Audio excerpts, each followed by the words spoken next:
notice we've got some fairly friendly muntjac deer in here too.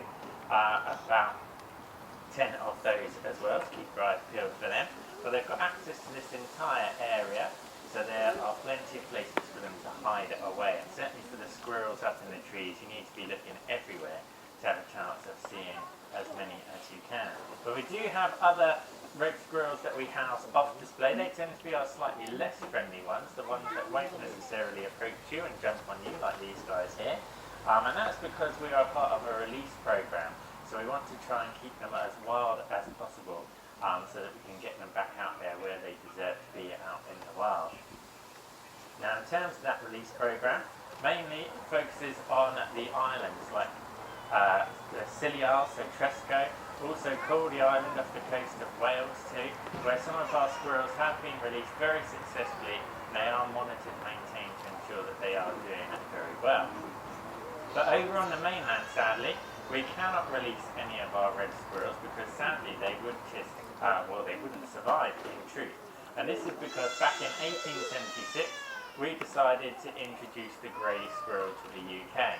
Obviously we had no idea of the impact that would have. But we went over to America, saw these grey squirrels, thought they looked quite pretty, and decided to introduce them to our parklands and gardens over here, purely for those ornamental reasons. But as mentioned, obviously we had no idea what kind of impact they would have, but the grey squirrels, being much bigger and stronger than these red ones, they do outcompete them. So certainly down here in the southern parts of the UK, they take acorns, for example, they can digest those, whereas these red squirrels cannot.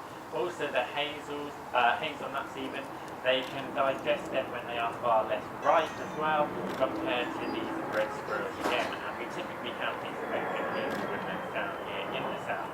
Whereas up in the north and up in Scotland, you tend to find more coniferous or pine woodlands where the red squirrels have a slightly better chance.